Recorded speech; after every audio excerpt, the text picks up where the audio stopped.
hice un reportaje sobre el servicio hospitalario de ELA, donde me atienden, y sobre los pacientes y un poco sobre la enfermedad. Pero me pasó algo que me sorprendió mucho, que es que yo entrevistaba a estos enfermos, digamos, y ellos sabían que yo también estaba enfermo. Y me hablaban de una manera, con una proximidad y con una sinceridad y con con un apego que yo nunca había encontrado. Dije, puta, es la primera vez en mi vida que realmente hago entrevistas en las que estamos, no sé, como alma a alma. Cada uno de ellos que me contaba algo sabía que yo lo entendía profundamente, quiero decir, a mí también me pasaba, ¿no? Y fue tan raro eso, después de 50 años de hacer esto, encontrar que había un pasito más allá, ¿no? Hola, soy Yolanda Ruiz y esto es El Diván del Periodismo. Martín Caparrós es un referente en nuestro gremio, maestro de periodismo, escritor, uno de los mejores cronistas del mundo, un rebelde nato, diría yo también, ahora que lo conozco un poco más, después de leer su libro de memorias Antes que nada. Un título además que es absolutamente preciso para el libro, ya lo vamos a conversar con él. Martín es un personaje muy especial en el gremio y en este libro desnuda un poco de su historia, de lo que es, de quién es y también de cómo está conviviendo con una enfermedad que lo va a matar. De hecho, así comienza su libro. Su libro dice, me dijeron que me voy a morir. Y claro, todos nos vamos a morir, pero la reflexión que hace Martín a lo largo del libro es que hay una diferencia muy grande entre tener la muerte por allí como una posibilidad remota que no sabemos cuándo llega, a tenerla allí cercana y de frente. Pero el libro habla también de la historia reciente de nuestro mundo, porque yo diría que Martín ha sido testigo privilegiado de muchos eventos de la historia y los vemos a través de sus ojos, pero el libro también tiene un montón de reflexiones sobre la vida, la enfermedad, la muerte, sobre el periodismo y nos tomaría muchas horas abordarlo. Desde ya yo sé que no vamos a lograr, pero sí me parece que es muy importante poder conversar con Martín sobre estos temas y además invitarlos a que se sumerjan ustedes en la lectura de Antes que nada. Martín, es un gusto tenerte con nosotros. Bienvenido. Para mí también, Yolanda, gracias. Martín, este libro de memorias, ¿tú crees que hubiera existido si no te llega la enfermedad? Porque es que tú, y lo dices en el libro en algún momento, nunca creí que valiera la pena escribir sobre mí y terminas escribiendo sobre tu vida. Estoy casi seguro de que no habría existido de no ser por la enfermedad. De hecho, aún con la enfermedad estuvo cerca de no existir, por lo menos no en una forma impresa y pública, digamos. Yo, como te decía, o como tú decías, siempre pensé que no era muy interesante escribir sobre la vida de uno. Y sin embargo, cuando me dijeron este diagnóstico de ELA, que es una enfermedad que tiene una sobrevida relativamente limitada, empecé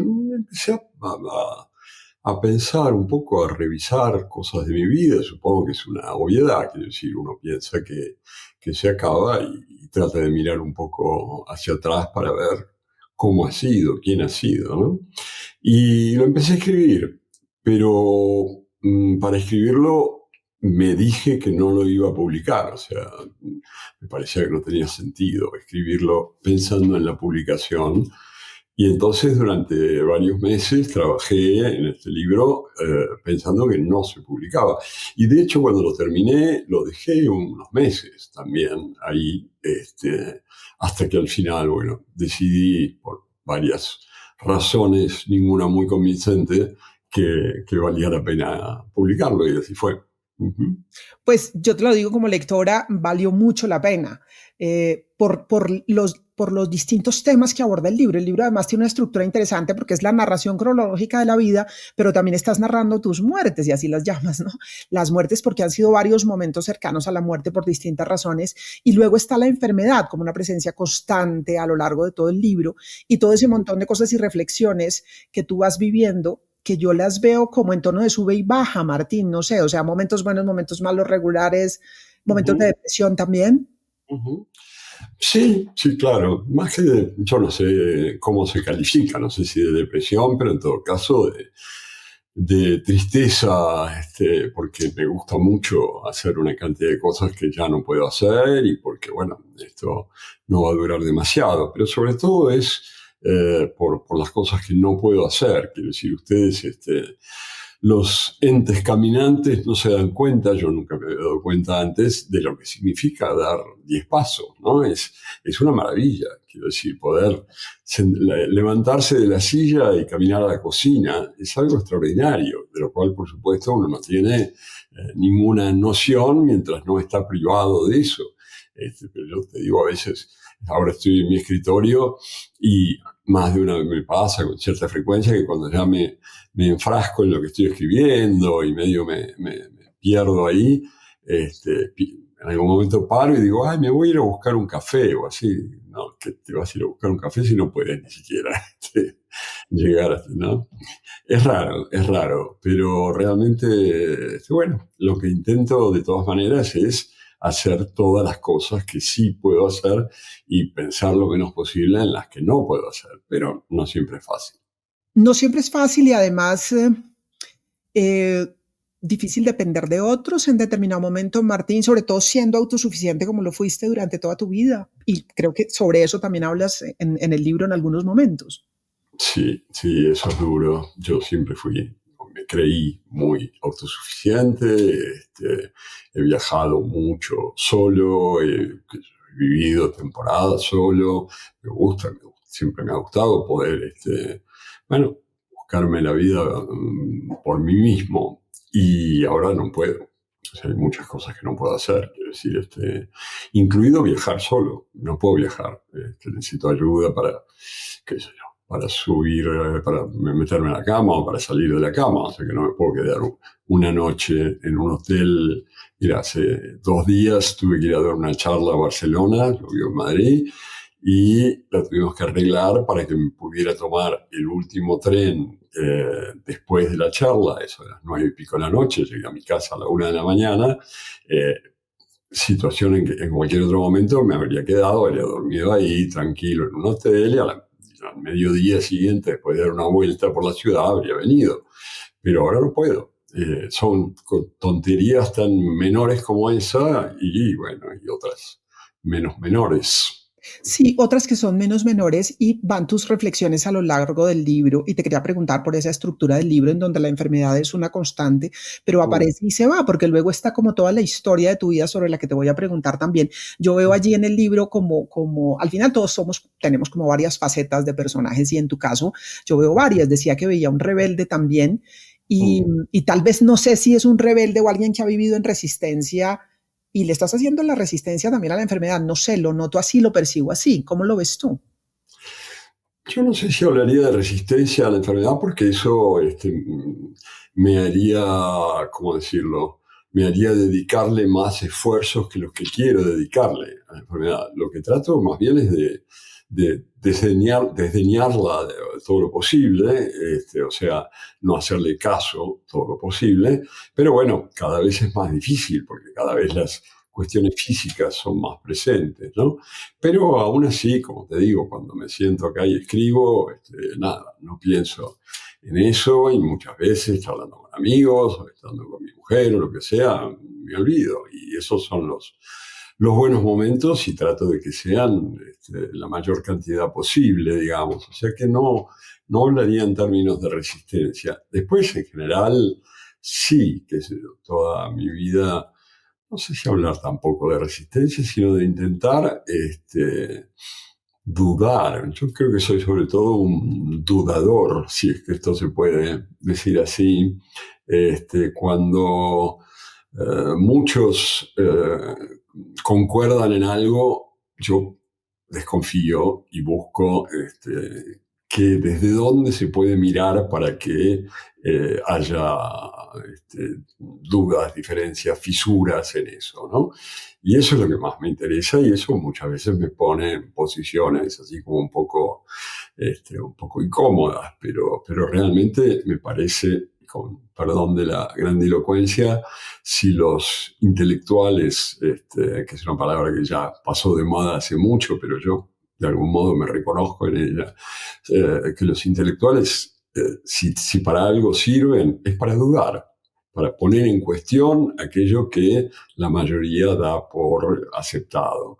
Ese es el rol que me interesa y bueno, y eso es lo que me puede hacer parecer rebelde o resistente o vaya a saber qué. Me encanta la palabra, la voy a acuñar aquí, Martín, dudador, porque me Dudador parece que es un poco lo que nos corresponde a los periodistas. Tenemos que también. tener la duda como un elemento permanente de la vida, un dudador. Pero yo te vi en lectura de Rebelde, pero me quedo con el dudador desde muy joven. No sé si te hiciste como muy adulto desde joven, porque evidentemente hay que hablar de tu militancia siendo apenas un estudiante de colegio, de, Ujú. de esa batalla que diste, de ese meterte en la política de grande, de ese meterte en los duelos, de perder amigos, compañeros, de enfrentarte a la muerte siendo muy joven. ¿Cómo fue esto y de qué manera te marcó? Lo cuentas en el libro, pero es muy impactante ver como que eso, como que la vida te cayó encima siendo muy, muy, muy adolescente. Sí, menos que adolescente. Incluso yo vengo de una familia, bueno, eso, de intelectuales de izquierda, que en esa época así se decía. Mis padres, mi madre todavía lo es, mi padre era psicoanalista, como una especie de lugar común de cierta inteligencia porteña de los años 60. Y desde muy chico, bueno, viví entre libros y discusiones y charlas y debates y cosas. Y ya desde entonces empecé a buscar como alguna orientación política que me convenciera, ¿no? Y a los 13 empecé con esta cosa de lo que entonces se llamaba peronismo de izquierda, si es que no es un pleonasmo, pero bueno, esto habría que verlo, o un oxímoron. Yo creo que es más un oxímoron que un pleonasmo. Y era una militancia muy fuerte, muy intensa. Nosotros, personalmente, digamos, nuestro grupo no tuvo ninguna participación armada, por lo menos bueno, yo nunca tiré un tiro, digamos, pero participábamos, o sea, apoyábamos y formábamos parte de la base de grupos que sí tenían como acciones armadas, ¿no? Entonces, bueno, eso era fuerte y después de eso llegó el golpe del 76 y ya antes varios de nosotros fueron o asesinados o secuestrados y torturados y asesinados después.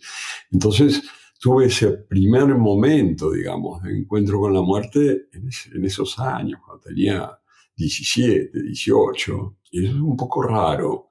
Sabes que yo creo que en la primera novela que escribí, que se llamó Novelas a tus muertos, bueno, precisamente, Novelas a tus muertos, cito una frase de Rafael Alberti, si no recuerdo mal, el poeta español, que decía que, aquella edad en que uno le gustaría morir para ver después de muerto lo que dicen de uno, ¿no?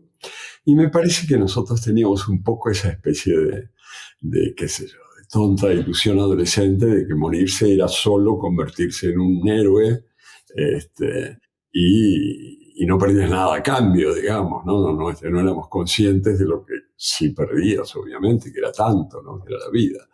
Y hubo esa primera época en que, bueno, morir era como habitual. Muchos amigos fueron asesinados en esa época. Y después se pasó, eso es lo raro, ¿no?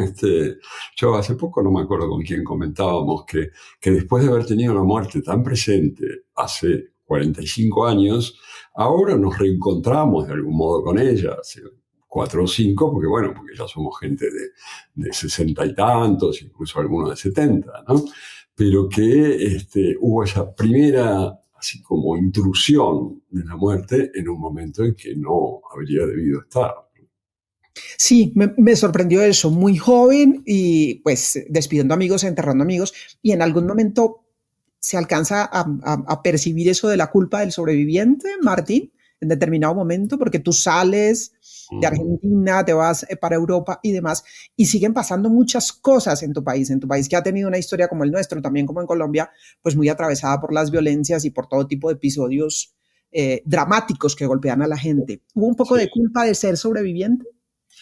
Mira, yo creo que en general no. En general no, porque bueno, porque siempre pensé que si hay como una especie de discusión que yo he dado poco, pero la he dado, que en la Argentina suele decirse alguna gente suele decir que los que murieron en esa época eran los mejores, ¿no? Entonces, después te dice que claro, que esta generación está diezmada porque murieron los mejores, qué sé yo.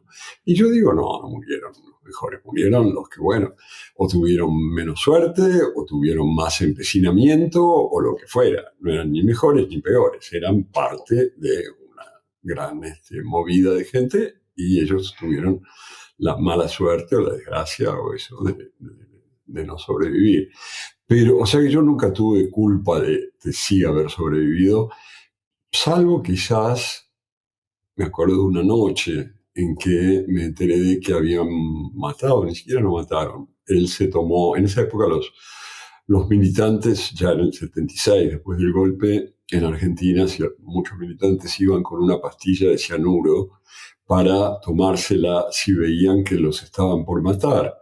Y era algo muy generoso, porque tomarse la pastilla de cianuro era estar seguro de que no ibas a delatar a nadie, digamos. Sabías que de todas maneras iban a terminar matándote, pero después de torturarte y después de que quizás delatar a gente, porque nadie sabe lo que puede hacer bajo la tortura, obviamente. Entonces la pastilla de cianuro era la forma de evitar eso, ¿no? Insisto, algo yo creo muy generoso. Y mi amigo el Pato, Isaac Dricas, que era amigo mío desde la escuela primaria, y éramos hinchas de Boca, íbamos a la cancha juntos, y pues militamos en la secundaria juntos también, y íbamos al mismo curso, en fin, un amigo de esos de toda la corta vida. Bueno, se tomó la pastilla un día que en un autobús vio que entraba y que no iba a poder escaparse. Y esa noche sí, cuando me enteré, me dio mucha culpa.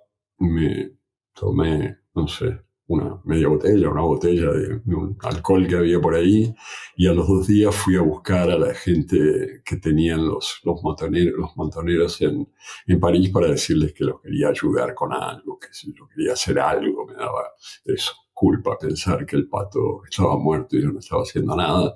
Después, en unos meses, me volví a pelear con ellos. Yo ya me había separado de ellos cuando me fui de la Argentina. Me parece que eran de un militarismo muy estúpido y con el cual yo no me sentía identificado. Pero después de aquella noticia y aquella noche, sí que tuve esa culpa que me llevó a pasarme unos meses trabajando con ellos. Sí, tú cuentas ese episodio y ahí es donde yo veía, claro, hay como esa sensación y precisamente en un momento de juventud tremendo. Esa ida, ese viaje, entiendo, fue el primer viaje que tú tuviste a Europa, pero luego seguiste viajando. Tú eres un viajero y un migrante, las dos cosas. Sí. Y has tenido varios lugares que son tus lugares, ¿no? Además de Buenos Aires, París, Madrid, Bogotá fue un lugar tuyo también por un amor, en fin. ¿Qué ha significado para ti ser migrante? En algún momento hablas de tu padre también, que lo fue. Sí, es raro. A ver, para empezar, ese viaje del 76, cuando efectivamente migré porque me tuve que ir, no fue el primero. El primero fue cuando tenía 12 años, y es una historia larga, y me llamó la atención cuando estaba escribiendo el libro justamente la cantidad de cosas que recordaba de ese viaje, que había durado un mes, donde fui a Madrid y a Londres. Pasaron tantas cosas, y escribía sobre ese viaje. Al final le quité bastantes cosas. Bueno, digo, no puedo ocupar, no sé, 50 páginas del libro con ese viajecito de un mes. Pero eso me terminó de reafirmar en esto que yo muchas veces pensé, que es que los viajes te sirven para, de algún modo, contener el tiempo, ¿no? El tiempo se escapa, se escapa y se escapa y se escapa. Yo no sé lo que hice hace 20 días, pero recordaré lo que hice anteayer, porque fui a Barcelona, porque tuve que dar unas vueltas, ir de acá para allá, qué sé yo, porque hubo un pequeño viaje, y eso ya hace que ese día sea recordable. Quizás toda la semana anterior estuve acá en mi escritorio escribiendo, haciendo cosas interesantes, atractivas, pero no me acuerdo de ninguno de los días. En cambio, cuando vas a algún lado lo recuerdas, y eso hace que el tiempo no se te escape tan fácilmente como suele escaparse, ¿no? Son como mojones que uno pone en el tiempo los viajes. ¿no? Para agarrarse un poco de ellos de vez en cuando. Bueno, pero tú me preguntabas por el inmigrante. Yo qué sé, yo nunca me sentí muy inmigrante. Yo viví en Francia primero, en el 76 al 80 más o menos, y tan inmigrante que no tenía papeles, ahora que está tan de moda el tema de los papeles, gracias al compañero Trump. No tenía papeles, no se había sacado, qué sé yo. Y me anoté en la facultad y cursé, terminé una licenciatura. Cuando fui a anotarme en la facultad me dijeron, sí, pero le falta el permiso, lo que se llama el permis de séjour, en francés, el permiso de residencia. Le digo, sí, lo estoy tramitando. Bueno, no se olvide de traerlo. No, por supuesto. Nada. Unos años después fui a buscar mi diploma y sin haber tenido nunca el permiso de residencia. Y yo decía, bueno, está bien, como dicen los franceses, bien fait pour la gueule. Les está bien empleado, diría un español un poco pudoroso. Porque muchas veces paraban gente en la calle, la policía paraba gente en la calle para ver si tenían papeles, pero claro, siempre paraban árabes, negros, sospechosos. En cambio yo que era rubito, jovencito, que yo no me pararon nunca, y yo no tenía No papeles. tenías problemas. O sea que eran víctimas de su propio racismo, digamos. Entonces, qué sé yo, me sentí en un lugar ajeno, pero no sé cómo decirlo, ajeno de otra manera, no con la tensión que podría llegar a tener un inmigrante que está como tironeado entre ese sitio y su lugar y preocupado por su situación y demás. Yo estaba cómodo acá. Hace poco sacamos un libro, un fotógrafo con el que yo he trabajado mucho y que es mi más antiguo amigo, Dani Jaco. Él encontró unas fotos que también estuvo aquí en los 70s, 80s y publicó un libro que se llama Exilios, pero con E minúscula, y nos pidió a los que estamos en las fotos que escribiéramos cada uno un textito sobre eso.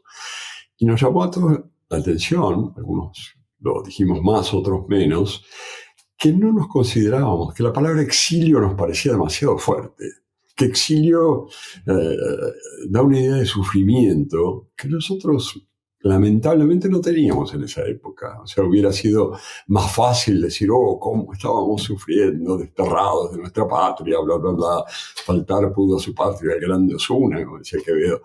Pero no era para tanto, que éramos chicos de 20 años, que estábamos viviendo en un país fascinante, donde nos buscábamos la vida, donde teníamos que pensar qué íbamos a hacer con nuestras vidas, donde teníamos la mejor excusa para salir de casa de nuestros padres y del país de nuestros padres. Y claro, te quedaba la tristeza de pensar que en tu país estaban jodiendo mucho a la gente que querías. Pero fuera de eso, nuestras vidas eran agradables, eso era interesante, ¿no? Sí. Y tú narras, y yo diría que en medio de aventuras y dificultades y problemas, una vida súper interesante, desde muy joven, en todos esos viajes, en todas esas conexiones, bien sea que te quedaras en las ciudades que se volvieron tus ciudades o que pasaras por allí, porque es que recorriste, yo no sé si tú llevas la cuenta de cuántos países a lo largo de tu vida. Ahora la perdí. En una época, hace unos años, que trabajaba para una oficina de Naciones Unidas, para el Fondo de Población de Naciones Unidas, que trabajé unos años para ellos. Con mi jefa allí teníamos una especie de competencia de quién iba a más países. Entonces en esa época sí llevaba la cuenta y los dos habíamos pasado ampliamente los 100, pero no me acuerdo, no sé cuántos irán ahora. Y ahora, obviamente que van a ser más. Martín, hablemos un poquito del periodismo que pareciera que te llega por casualidad y de esa, no sé, yo leía a lo largo del libro y de todas sus historias, tú has escrito ficción, has escrito literatura y has escrito periodismo y tú de alguna manera sientes que lo mejor que has escrito es la literatura que la gente no ha leído tan masivamente como tus crónicas, tus historias de viaje y demás. No sé si mantienes todavía como esa dualidad entre el periodista que hace crónicas, el gran cronista y un escritor que quiere hacer como literatura con mayúsculas, no lo sé. ¿Cómo es esto? No, tampoco lo pondría así tan dicotómico, digamos, tan dividido, ¿no? Lo que yo sí digo es que hay un libro que a mí me importó mucho escribir, es el que más me importó escribir, que se llama La Historia, que es una novela, pero una novela que simula muchos géneros, porque es un relato con una gran cantidad de notas, y cada una de esas notas de pronto puede ser, qué sé yo, un libro de cocina, un poema épico o un relato de viajes, incluso de esa civilización. Entonces inventé una civilización y le inventé todo un aparato cultural, qué sé yo, y me pasé muchos años trabajando en eso, y a mí me parece lo que más me importa haber hecho, y eso casi nadie lo leyó. Entonces, bueno, está bien, eso es una pena. Pero no haría la distinción así tajante, como tú dices, entre que escribir crónicas o escribir literatura, entre otras cosas, porque creo que las crónicas son literatura. En todo caso, podría hablar de ficción o no ficción. No, qué sé yo. Lo que a veces me molesta es una especie de lugar común del periodista o el cronista que querría hacer una novela y que se mete a hacer alguna novela y todo eso, y mucha gente cree que esa fue mi historia. Tampoco importa, pero lo cierto es que cuando yo escribí mi primera crónica ya había publicado 4 novelas. A mí lo que me llamó la atención es encontrar como esas reflexiones o momentos o anécdotas a lo largo del libro en donde tú planteas eso, como este libro que lo hice, que le metí tanto empeño, que siento que es algo muy bueno, lo leyeron muy pocos, pero hay un montón de libros tuyos que hemos leído muchos y que son muy buena literatura, ¿no? O sea, muy buena literatura, que son libros de no ficción, que es eso también. Pero el periodismo te llegó como por casualidad.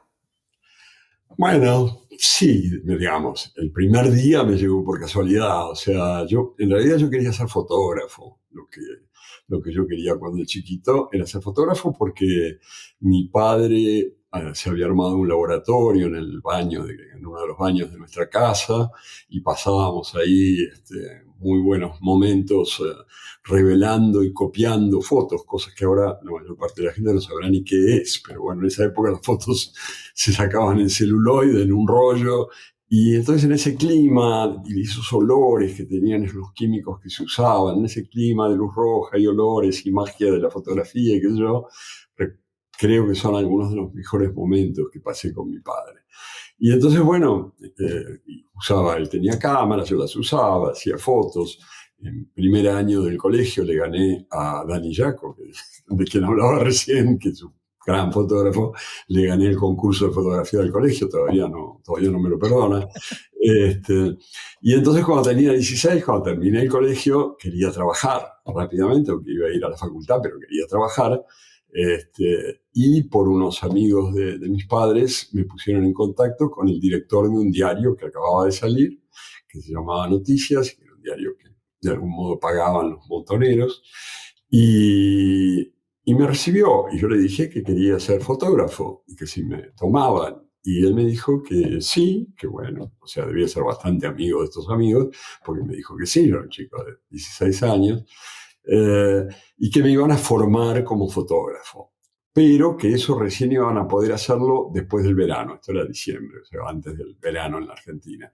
Que si quería volver en marzo o esperar hasta marzo trabajando en el diario, sirviendo café, trayendo y llevando papeles, todo eso que en Argentina llaman correctamente cadete, y más incorrectamente che pibe, porque es che pibe, tráeme esto, che pibe, tráemelo, llévame lo otro.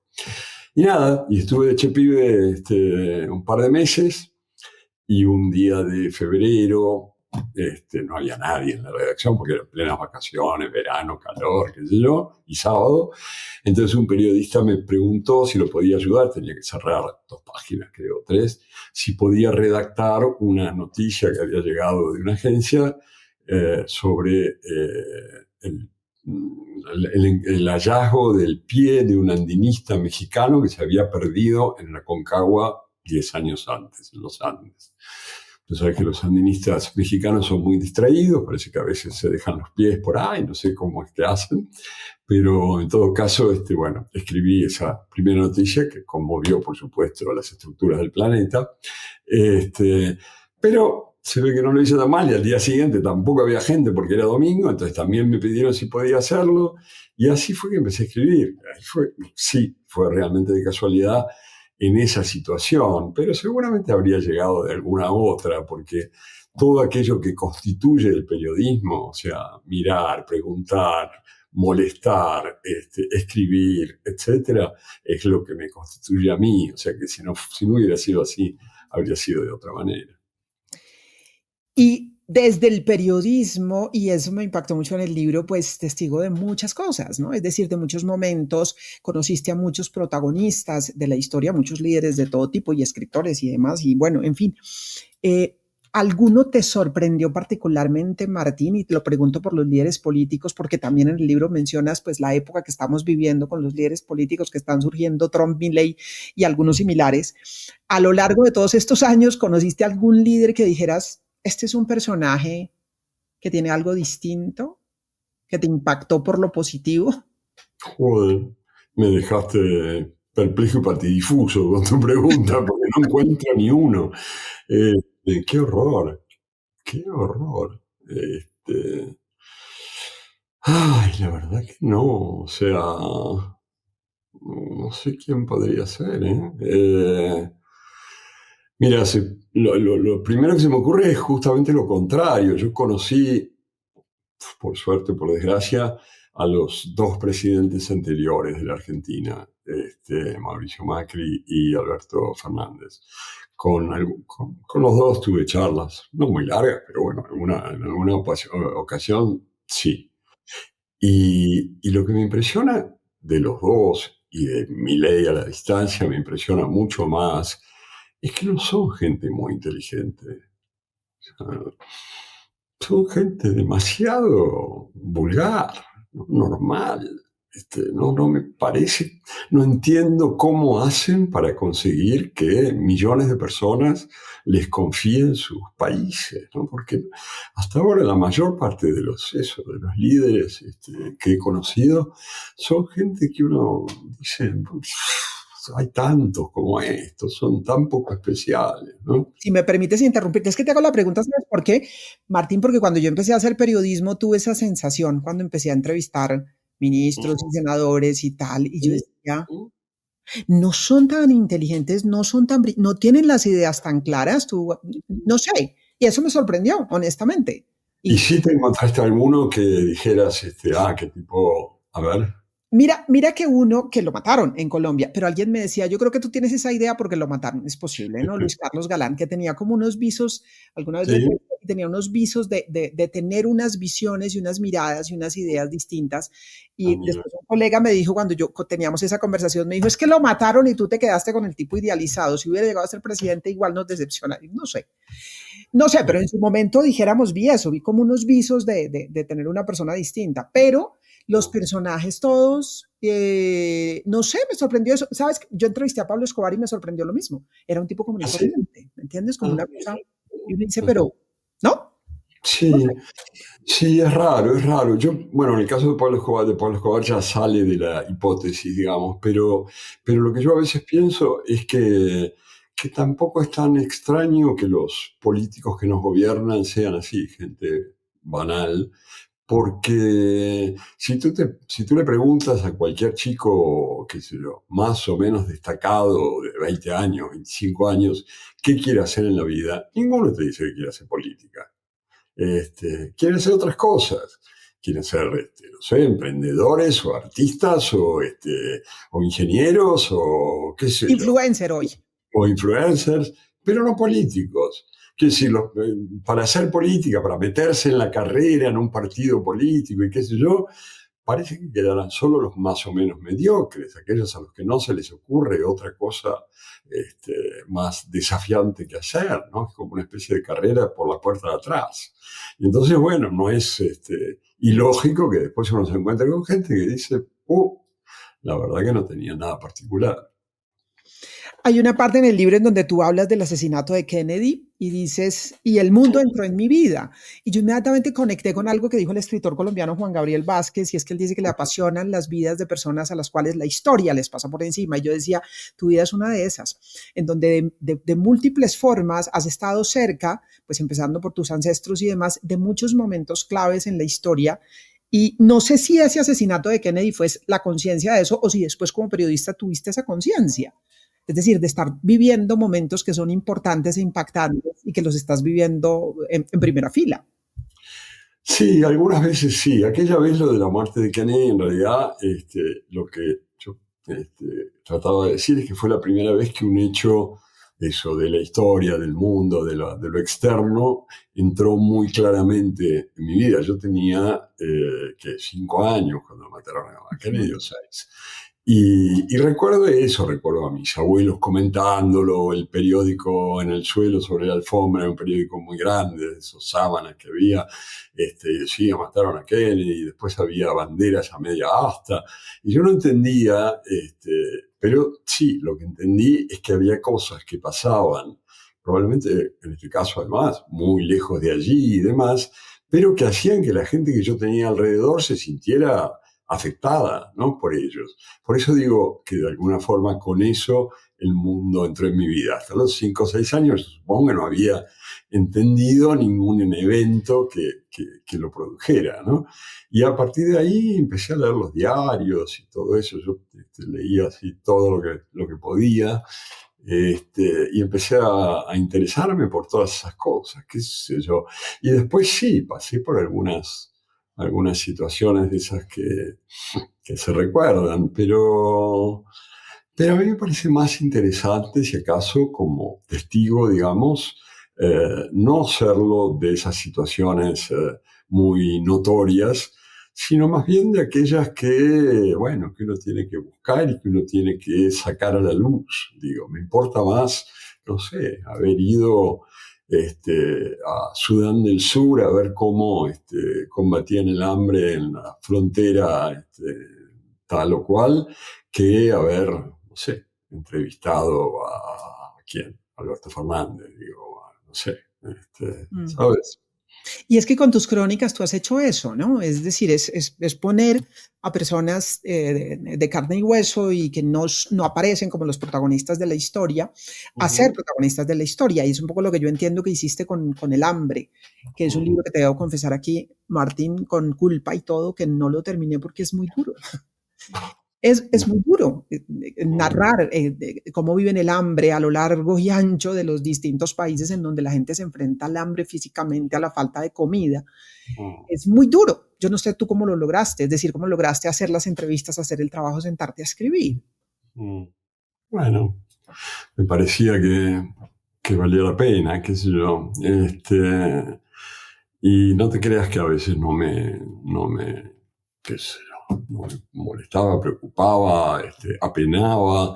Hace poco volví a pensar en eso, porque muchas veces recordaba en Dhaka, en la capital de Bangladesh, que es un lugar donde vi gente muy jodida por el hambre, es el lugar donde vi, qué sé yo, una señora que, como no podía darle de cenar a sus hijos, o no podía darles de comer por la noche, los ponía a dormir, ponía una olla al fuego, ponía unas piedras adentro de la olla y ponía a los chicos a dormir y les decía que ya los iba a despertar cuando estuviera lista la comida. Y los chicos, bueno, no se despertaban y ella los engañaba es una palabra rara, así. De hecho, ahí, por ejemplo, es una de las veces que me tragué una pregunta que era muy obvia, pero no tenía ganas de hacer, que es, pero señora, al cabo de 10 veces que pasa esto, ¿cómo sus hijos siguen creyendo, no? Pero ¿qué coño le vas a preguntar? Eso es una estupidez, ¿no? Así que no lo sé, pero lo que digo es, yo salía de ahí y nada, y volvía a un hotel donde comía, donde tenía una buena cama y todo eso, y eso me inquietaba, me daba culpa. Eh, y yo trataba en esas entrevistas, por supuesto, de lo que uno intenta, ser lo más empático posible con la persona con la que está hablando, tratar de imaginarse cómo es estar en ese lugar, tratar de hablarle con toda la simpatía y el cariño que uno puede, ¿no? Y siempre lo intenté y pensé que más o menos lo conseguía porque la gente, bueno, me han contado historias a lo largo de su vida. Yo creo que no hay nada tan maravilloso y tan privilegiado en nuestra profesión como el hecho de que personas te cuenten su vida, ¿no? Te la entreguen, te digan quiénes son, cómo son, qué piensan, qué quieren. Pero hace poco, hace muy poco, 2 meses o 3, hice un reportaje sobre el servicio hospitalario de ELA, donde me atienden, y sobre los pacientes y un poco sobre la enfermedad. Y bueno, fue un reportaje, ahora es un reportaje largo, son como 18 páginas de la revista del domingo del País, y fue largo de hacer y fue duro de hacer. Pero me pasó algo que me sorprendió mucho, que es que yo entrevistaba a estos enfermos, digamos, y ellos sabían que yo también estaba enfermo, y me hablaban de una manera, con una proximidad y con una sinceridad y con un, no sé, con un apego que yo nunca había encontrado. Dije, puta, es la primera vez en mi vida que realmente hago entrevistas en las que estamos, no sé, como alma a alma, con perdón de lo espiritual tonto, pero nada, gente que sabía que yo no era el blanquito que después se iba, sino que era igual que ellos. Entonces se permitían y querían contarme cosas que probablemente no hubieran contado de ninguna otra manera, y nos reíamos incluso porque sabemos, porque nadie estaba riendo del otro, qué sé yo, fue tan raro, fue muy raro. ¿Primera vez que te pasa eso? Es decir, ese nivel de conexión particular porque estás compartiendo con tus fuentes una misma realidad. Claro, estamos hablando, sabemos que somos lo mismo, que nos pasa lo mismo, y que el otro, cada uno de ellos que me contaba algo, sabía que yo lo entendía profundamente, quiero decir, a mí también me pasaba, ¿no? Y fue tan raro eso, después de 50 años de hacer esto, encontrar que había un pasito más allá, ¿no? Un pasito más de conexión. Qué interesante eso. Martín, ahora que mencionas la enfermedad ELA, a mí me llamó la atención que, salvo que me haya distraído en algún momento, tú la mencionas solamente una vez en todo el libro y es muy al final. Y en algún momento me pregunté, ¿Martín nunca va a mencionar la enfermedad? No sé si fue deliberado, simplemente la historia se fue contando así. No, a ver, sí, está una vez, creo yo. Yo tampoco lo conté exactamente, pero creo que está una vez. Pero no me daban muchas ganas de escribirla. Es un nombre feo. Yo decía, por lo menos haber tenido unas enfermedades con nombres con prosapia, ¿no? Digo, el cáncer, la viruela, la sífilis, qué sé yo, alguna cosa de esas, que la tuberculosis, Ya, esas cosas. Bueno, literariamente no es un nombre bello. es una porquería. Entonces tampoco me daban muchas ganas, y además era obvio que si ponía la enfermedad, le daba como un lugar qué sé yo, de preeminencia. Me gustaba más que poner simplemente eso, ELA o lo que fuera. Interesante. Tú a lo largo del libro obviamente hablas de tus amores, de las mujeres que han sido importantes en tu vida, el despertar sexual, bueno, todas estas cosas, pero yo quisiera preguntarte por una palabra, es que me encanta además porque en el libro hablas también de eso, de aportarle palabras al idioma, y tú aportas una palabra que es la conyugalidad.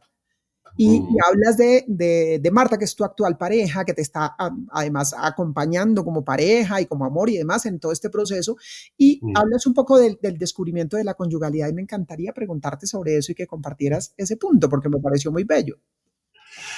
Sí, es algo un poco bueno, que termina de confirmar lo bobo que soy, ¿no? Porque yo lo que digo ahí es que en realidad yo he tenido varias relaciones largas para mí son 8 años era el máximo hasta ahora. Ahora, hace poco con Marta pasamos los 10, pero, pero en relaciones largas, importantes. Yo siempre he sido muy monógamo, me parece que hacer más de una cosa al mismo tiempo te confunde y te molesta.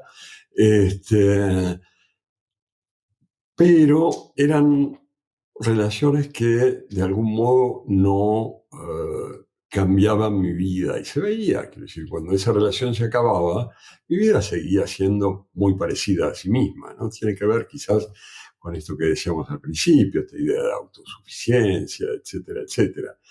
Pero ahora, y no es por la enfermedad, desde antes de la enfermedad, lo que vivo con Marta, mi vida ahora, no sería si no estuviera con ella. Y a eso llamo la conyugalidad, al hecho de vivir de una manera que depende, para bien, para mal o para lo que sea, de que estés con otra persona determinada, ¿no? O sea, que ya no sea que tú sigues siendo yo todo el tiempo y además tienes una novia, un novio o lo que fuera, sino que tú eres parte de algo que va más allá de ti, ¿no? Es cierto, y me pareció muy bello como lo describes, como muy bella la columna que escribió Marta después de que sale tu libro de memorias, porque ella Bueno, habla de salir un poco del armario. Dice, mi hombre y yo decidimos dejar de ir de incógnito cuando dejáramos de poder hacerlo. Él lo hace publicando sus memorias y yo no puedo escribir esta columna sobre otra cosa. Y habla un poco de lo que ha significado estar en ese proceso juntos, porque al final es una enfermedad la que tú tienes que viven de una u otra forma los dos. Es decir, que impacta tu vida, pero impacta la vida de Marta también, ¿no?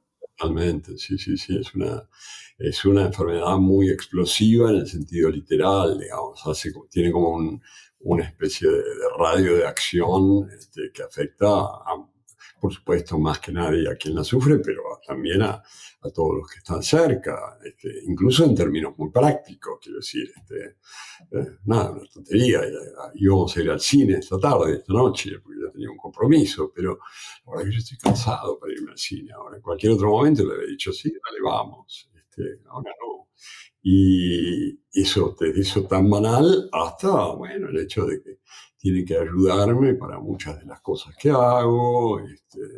Te contaba esto de que había tenido que volver de Barcelona en el último tren. Bueno, eso es porque ella no pudo venir ese día. Normalmente, si ella puede venir, eh, nos quedamos ese día más. Ella me ayuda a quedarme, qué sé yo, a entrar y salir de la cama, cosa que no puedo hacer sin ayuda, ¿no? O sea que sí, es un grado de...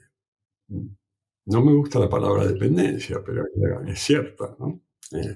Y esto, por supuesto, afecta su vida, que al mismo tiempo ella trata y consigue llevar adelante de la mejor manera posible. Sigue estando en varios programas de televisión, y sigue escribiendo sus columnas, y sigue haciendo su trabajo, ¿no? Sí, en el libro decía yo cuando comenzábamos a conversar, Martín, hay una serie de reflexiones, es un libro que tiene unos toques filosóficos, diría yo, sobre la vida, sobre la enfermedad, sobre la muerte, la inminencia de la muerte. Tú tienes unos orígenes diversos y tienes herencia judía y herencia católica y Ujú. ¿tienes alguna creencia, dijéramos, espiritual, religiosa o algo? No, nada de nada. Nada de nada, no. Tengo como una especie de inmunidad contra los superpoderes, digamos. Soy muy materialista y racionalista y no tengo ninguna posibilidad de creer que hay entes superiores dando vueltas por ahí. De hecho, uno de los libros que voy a publicar probablemente en junio, si no entendí mal, aquí en España, es un ensayo chiquito que se llama Sin Dios, pero todo junto. Aquí si la palabra sin Dios se usa, en Colombia no sé, en Argentina no, en Colombia no sé, se usa para decir algo que es como ¿Como una sola palabra? No. es una palabra, sí, esto es un sin Dios, esto es un caos, es un lío, qué sé yo. Bueno, y esto es un ensayito sobre justamente la negación de lo sobrenatural, digamos. Y empieza el libro diciendo que, bueno, obviamente durante mucho tiempo estuve convencido de que las religiones se inventaron para que las personas no le tuvieran tanto miedo a la muerte, ¿no? Te están dando alguna salida alternativa. Bueno, te vas a morir, pero vas a ir a tal o cual lugar, vas a esto, lo otro, de más allá. Esa fue una de las funciones básicas siempre de las religiones. Y yo lo envidiaba eso, decía, qué bueno debe ser esta gente que se cree que va a ir qué sé yo, al cielo con los angelitos o a no sé qué.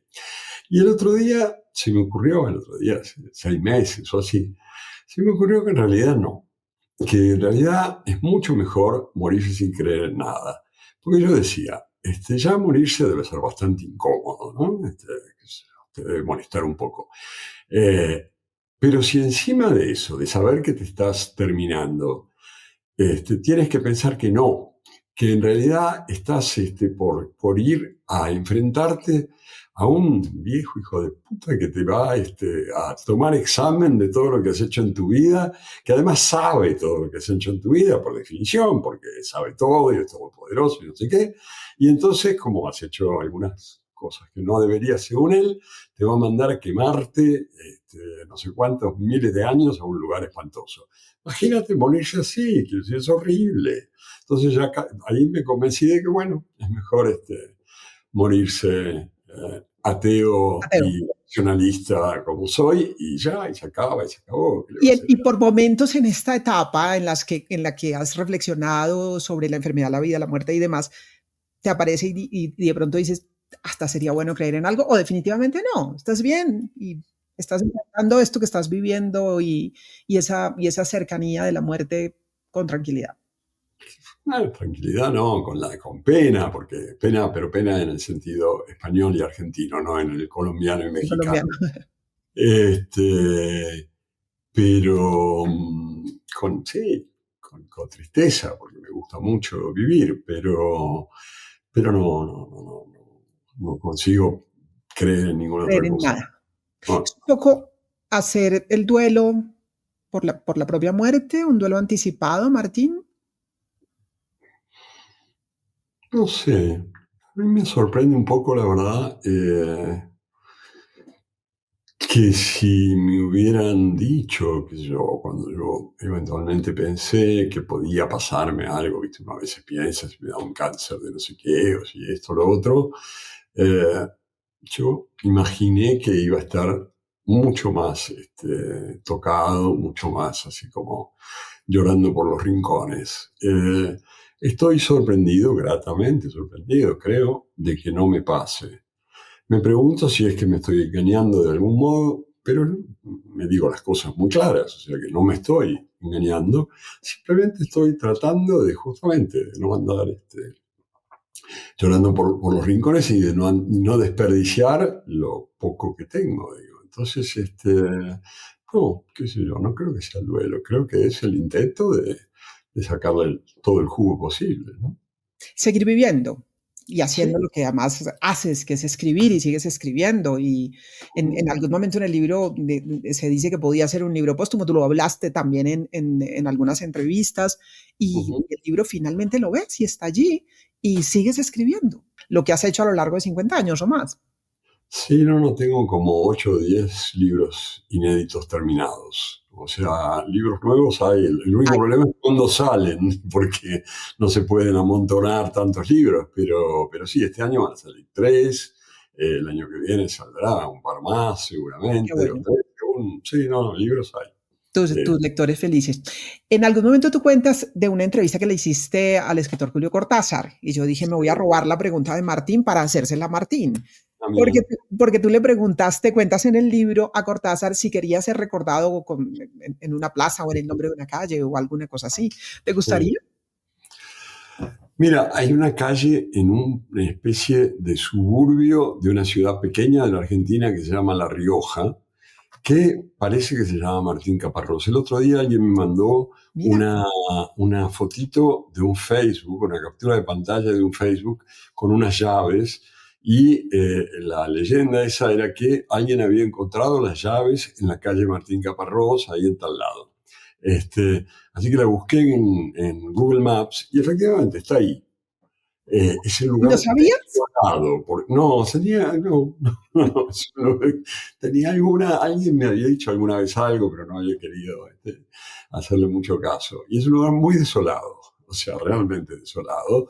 Así que bueno, con eso está bien. Yo le pregunté eso a Cortázar y tenía la grabación y pasé la grabación esa en donde él decía que no quería ni plaza, ni calle, ni nada. La pasé en la inauguración de la Plaza Julio Cortázar, a la que me habían invitado en Buenos Aires. Y bueno, me divertí un rato, pero me parece mejor lo que decía Carlos Fuentes sobre eso también. Alguna vez le pregunté y él me dijo que no quería ni monumentos, ni calles, ni nada, que lo que quería era hacer un sello postal, no sé cómo dicen ustedes, una estampilla, Estampilla. estampilla, yo también. Que lo que quería era hacer una estampilla, porque así lo lamían todo el tiempo. Eh, y Pues no buena sé, idea también. pues es muy buen destino. Lástima que ya no se usan las estampillas, pero bueno, todo no se puede. Nada, no sé, qué sé yo, me da un poco igual. Yo no voy a estar ahí para disfrutarlo, así que nada, me da lo Para mismo. verlo. Ahora que hablamos es que te quería hablar de tu condición de lector y sé que te estoy robando más tiempo del que te había dicho, pero no quiero despedirte sin que hablemos un poco de lecturas, porque además en el libro también cuentas cómo descubriste, ¿no? La lectura. Muy pequeño que empezaste a leer, además muy pequeño, y luego cuando después entiendes, tal vez en una clase o algo, este descubrimiento que te desborda con una cosa sublime que es la literatura, y tú has sido un lector, ¿no? Un Sí, lector. Y me sí. imagino que lo sigue siendo todavía. Sí, sí, sí. Lo que pasa es que ahora soy un lector insoportable que muy raramente termina un libro. O sea, me resulta bien difícil terminar un libro. Me da una tranquilidad, Martín, porque yo de vez en cuando no termino y me da una culpa.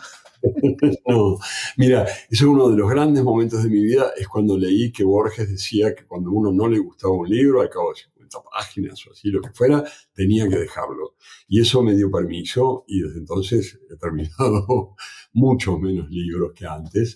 Así que, nada, empiezo así, leo un poco y digo, uy, esto ya lo vi, ya lo conozco.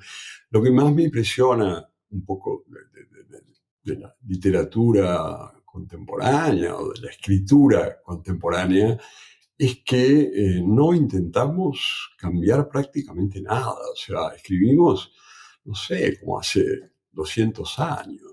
Entonces, creo que casi todas las demás artes fueron cambiando, qué sé yo, buscando, y la literatura no. Sigue siendo, después de haberlo intentado, volvió a ser como era hace 200 años. Y eso me irrita, porque no vale la pena, ya está hecho, digamos, busquemos un poco más. Exploremos, experimentemos un poco. Sí, sí, sí, que vale la pena. Martín, cuando tú escribes el libro, y yo decía que es un título muy bien puesto, antes que nada, en varios sentidos, tú te enfrentas al periodista que pierde toda la distancia, ¿no? Sobre lo que va a contar, ves tu vida, es lo que vas a contar. En algún momento dices que pensaste en consultar otras fuentes, pero no, pues es tu vida, es tu memoria, son tus recuerdos, es lo que tú viviste y demás. Eh, ¿Significó para ti en algún momento como un dilema de cómo voy a contar esto como periodista, cómo tomo esa distancia? ¿O lo tuviste claro desde el comienzo?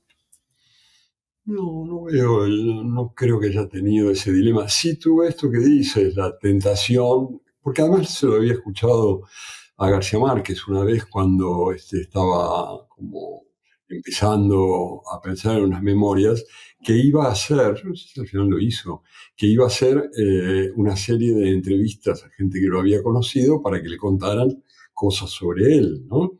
El problema es la desconfianza en las fuentes, porque yo te digo, muy a menudo me encuentro con gente que me dice, ¿te acordás cuando nos vimos no sé, en Haití aquella vez? Y yo digo, no, yo no estuve en Haití hace 50 años, no voy a Haití. Este, y sin embargo me cuentan cosas de cuando nos vimos en tal lado, o lo que hicimos en tal otro. Entonces dije, no, me parece que este sistema no funciona. En definitiva, esto tampoco no pretende ser una reconstrucción absolutamente verdadera, es una memoria, o sea, es lo que yo recuerdo. Seguro que hay docenas, miles de cosas que han quedado afuera, seguro que alguna está de algún modo modificada por ese recuerdo, pero bueno, yo no me Y los meto. recuerdos cambian, Martín, o sea, los Claro, recuerdos van cambiando y uno va poniendo escenas, a veces incluso cruza escenas y cosas que no estuvieron porque pasa eso. sí. Martín, qué gusto tenerte aquí, qué privilegio también. Me encantaría seguir conversando horas y horas, pero bueno, tuvimos este ratito para compartir contigo, hablar un poco de tu libro, del momento que estás viviendo, de tu vida. También una pincelada para que queden antojados y se vayan a leer antes que nada de Martín Caparrós, que se los recomiendo absolutamente. Martín, mil gracias. Te mando un abrazo inmenso. Al contrario, muchas gracias a ti, Yolanda. Espero que nos veamos pronto. Abrazos. Yo lo espero también. Un abrazo muy fuerte. Es Martín Caparrós, periodista, escritor, y estábamos hablando de su libro Antes que nada, sus memorias y un montón de reflexiones, les decía, también sobre la enfermedad con la que está conviviendo, sobre la vida, sobre la muerte, sobre el periodismo, sobre el poder, en fin, una historia que de verdad vale la pena leer. Esto es El Diván del Periodismo. El Diván del Periodismo es un podcast de la Red Ética de la Fundación Gabo, con la dirección de Carolina Gómez, la producción ejecutiva de Daniel Marquínez, la producción general de Alejandra Vergara, la producción audiovisual de Juan Pablo Ruiz y Julio Villadiego, la asistencia de producción de Laura Quiseno y la coordinación editorial de Valeria Báez. Este podcast es posible gracias a la alianza de la Fundación Gabo con los grupos Sura y Bancolombia y sus filiales en América Latina. Soy Yolanda Ruiz, conductora del Diván del Periodismo y corresponsable del Consultorio Ético. Gracias por escucharnos.